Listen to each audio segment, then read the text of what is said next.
Okay, so if you remember this from the auction goodies box, this was something it came with. Can't say I'd ever seen one before. Made by Midland, very popular for CB radios. So yeah, I'm going to hang on to this, but I thought, we'll see if it works. Kind of doubt it. It looks rather rather rough. It's seen a hard life bouncing around in cardboard boxes probably for the last few decades. But surprise, surprise, terrorist networks around the world. It actually works. So, see, it has a telescoping antenna. I have it in honest to God, I haven't kept up with, when we had to switch over from analog to digital television. I'm not sure, but I'm pretty sure I'm listening to television right now. I'm not sure how that's working. I didn't really keep up with the digital switch. I mean, I know what the digital switch was, but I swear I'm listening to PBS NewsHour right now on this little thing. But it also receives FM.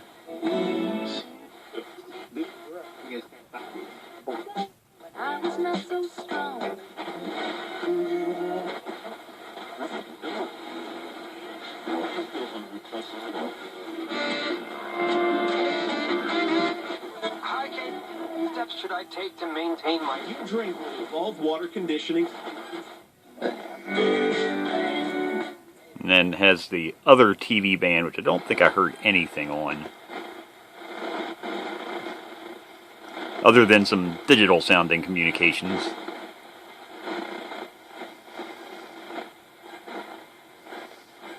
Occasional high-pitched whine.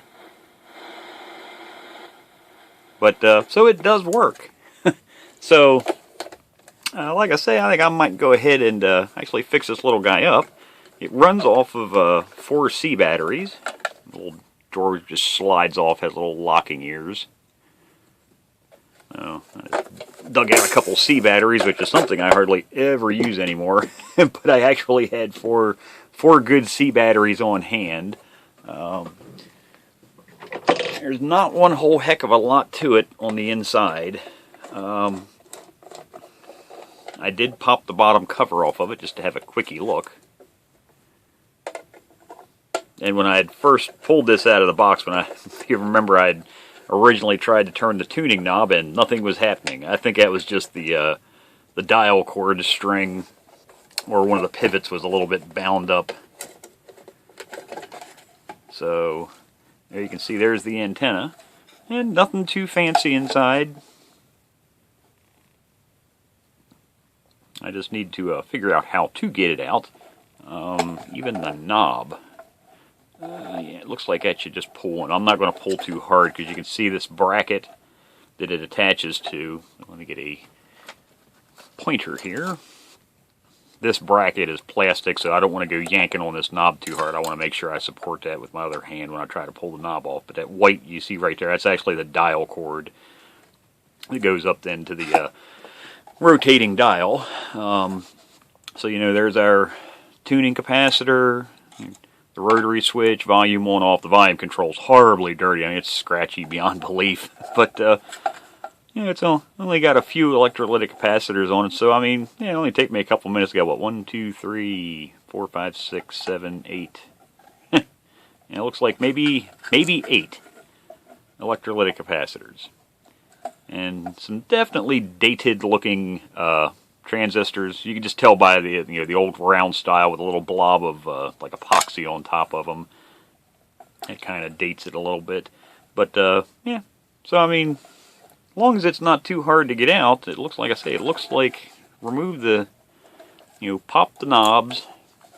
The first thing I'm going to try to do is remove this side knob, because if I can't get that off, there's no use going any farther. I might, no, I can't take those nuts off, because then the dial string pop off. I'd never get it back on or reassemble it. Yeah, that need to be able to pull that knob off.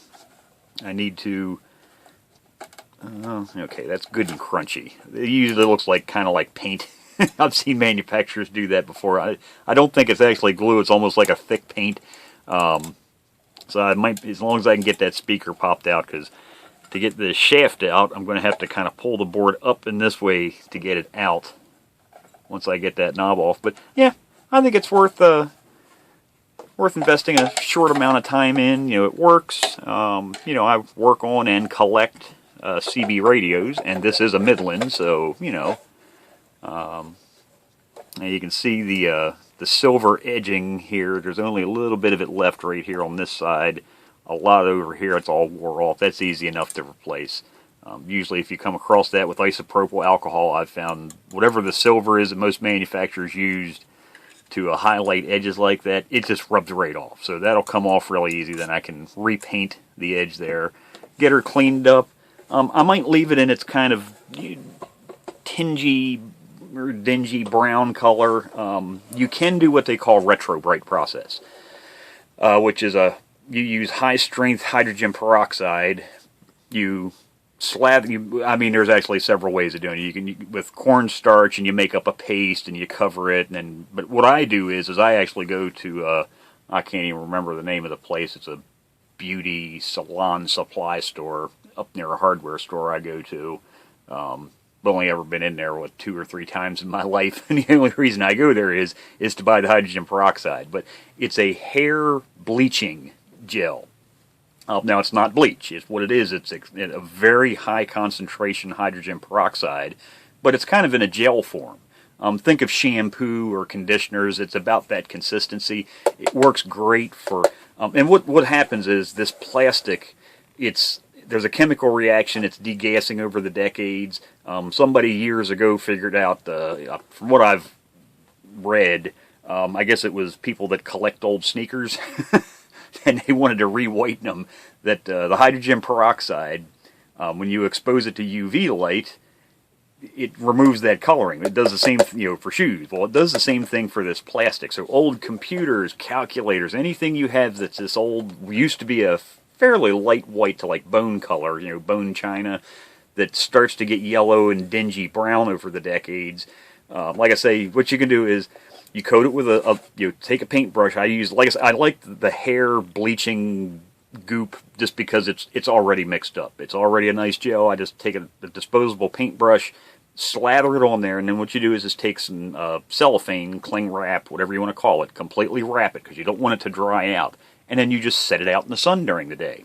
And that will bleach the sunlight, activates it somehow. I'm not a chemical engineer, but it works. I've done it before. The only thing you need to be careful with is something large like this. You need to make sure you rotate, to the exposed sun frequent, even amounts of time. Or you'll end up with one side that's lighter than the other side. You also want to make sure you don't have any dry spots. That's one of the main reasons you want the cling film on there. But try and have an even coating of that stuff on here, because if it's dry in one spot, well, you're not going to get that bleaching reaction. And you'll have all this nice looking, and this will still be a dingy color. So it can be challenging, but with a little bit of practice, it's not that hard, and it works really well. I'll probably just leave this as it is. It needs to be cleaned up. I think just a good scrubbing once I get the chassis out of this thing. Should clean up really nice, get all this dirt and grime out of it, clean the knobs up, and be a nice little working unit again. I mean, like I say, it works, receives well. It's going to need an alignment, no doubt in my mind. But I think after an alignment, this thing still make a good little FM radio. And from what I was listening to, I think I was listening to darn it, I'll get it right here eventually. I think I was listening to television. Like I say, I'm not sure how that works because television's digital now. But, yeah. Oh, well, that's convenient. The antenna does at least unclip. And something else I noticed. Now, this antenna doesn't come up high enough, but this is actually a bendable antenna. So, it's got a swivel on it. But it doesn't come up high enough for the swivel to swivel. I mean, you can get it to bend about that much. It just doesn't quite make it out far enough. So I may try and see if I can get a spacer underneath of here to raise this up. Just use a PC board standoff. If I can raise this up so when it's at full extension, it only needs to come up that much more, and then you'd be able to completely bend the antenna, to try and aim it and whatnot. But yeah, like I said, I thought that was kind of neat. I pulled it out and I noticed the antenna I was like, oh crap, I bent it. And then I was like, oh, wait a minute, that's actually, rotated it. And I was like, oh hell, it's actually it has a pivot. So, but yeah, it's just a tiny bit too short in my opinion. Actually, that just unscrews off of there. I can go ahead and take that off right now. I may actually dig around and see if maybe I have another antenna similar to this that's just a little bit longer in the base shank, and if I do, I'll stick that one in. But yeah, at least the antenna's still perfectly good too. So okay, let me get her torn apart and we'll take a look at her. Well, success. So yep, the old paint, like I said, I swear that's what that stuff is. Seen that before. I just went in with a screwdriver around the two slots, just kind of broke that stuff loose, grabbed the speaker, and it popped right out. Oh, the knob, yeah, it wasn't a pull-off. So I think that actually was when I had originally found this thing in the box. When I'd first spun it, I'd said I think the knob might be loose. Yeah, that's what it was, because it is. It's threaded. It does not pull on and off. So that's great. Didn't have to worry about breaking this plastic shaft off by accident. Yeah, and remove the earphone jack, and here it is. So, yeah, definitely. Now, one thing, it's kind of curious because this doesn't say anything on it other than, it's Midland International. There's really no identifying marks on this thing. It's made in Hong Kong. The receiver complies with, manufacturer's, Part 15, Subpart C. But there's no model number. I have absolutely no idea what model number this thing is. But yeah, you can tell just by looking at it, the age. Yeah, this was, cheap quality board. If you've ever worked on little portable AM, FM radios from the 80s and or in the 70s too, actually. But, back then the cheap Chinese and stuff, or not Chinese, the cheap stuff coming out of Japan and Hong Kong, those were the centers of cheap electronics back in the day. And why does it look like there's a ceramic capacitor just laying there? That's kind of strange. It's embedded in the wax. I don't know if you can see that or not, but it's like it didn't make it through the board. I don't know. You can see the long leads. I don't know what the hell's up with that. I'll have to get the wax melted and see if that's actually installed, or is that just laying there on the board. Well, it appears to be soldered in. I don't know why in the hell they would have left the leads at full length. So, in any case, all I want to do is just do a quick recap. Like I say, there's only a couple, 1, 2, 3, 4, 5, 6, 7, 8. 8 electrolytic capacitors. I'm not going to invest a bunch of time in this thing. But, I will change the caps. Do a quick alignment on it. And, put her back together, clean the cabinet up. I tore it completely apart and get her back together. And it's nothing else. It's a nice little collector's, conversation piece. A lot of people often ask me when I restore something like this, or partially restore something like this, why bother? It's not rare. Well, honestly, if you think about it, this is the type of thing that people throw out. They see this, they go, who the hell's going to want a television FM radio or an old, AM FM portable radio or something like that, and they chuck it in the trash bin. 20, 30, 40, 50, 60, 80, 100 years later, you may be the only one that has one left because you didn't throw it away. So, a lot of this kind of cheap electronics, got thrown away. A lot of times this kind of stuff actually becomes harder to find than the, prized possessions, high-end electronics and whatnot. Yeah, that stuff never gets thrown away because people collect it. From the day it was made to now, is and always will be high-quality stuff. Cheap stuff like this, ends up going in the rubbish bin.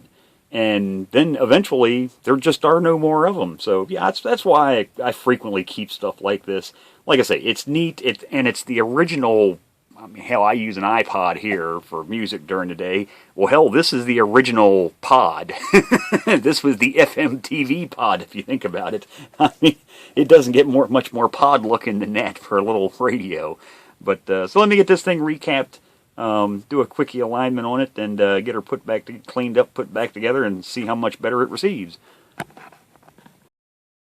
Okay, so she's back together.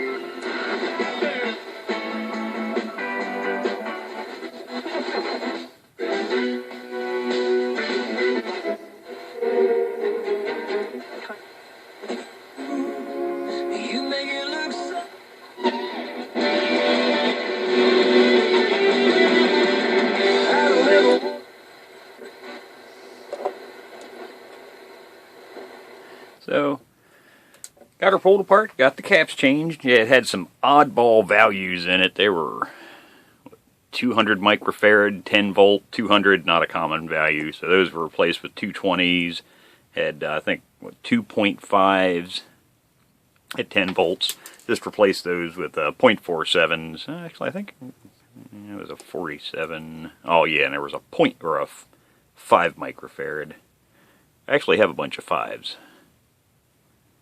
Not going to focus on that one's a 5. But yep, so when I say it was 3, 4, 5, 6, 7, 8. 8 of them. One of them landed on the floor.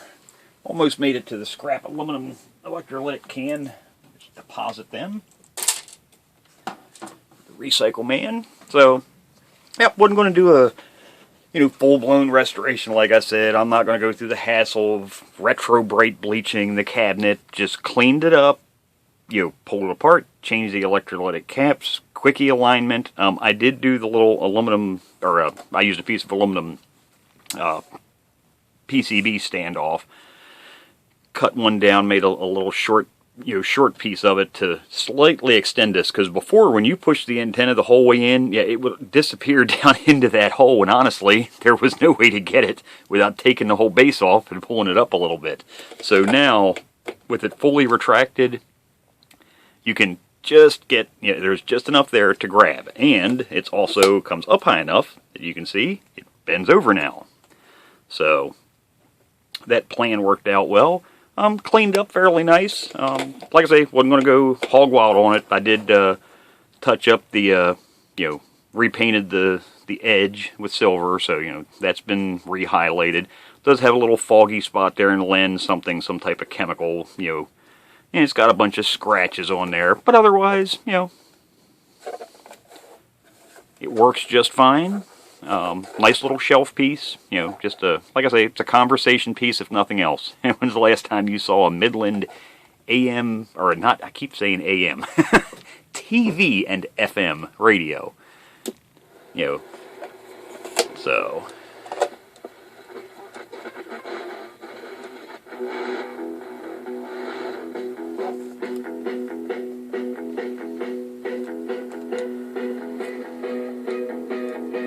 So there you go. There's a ready to go on to the, I guess you'd almost have to call that, stick that on the oddities shelf. So there you go.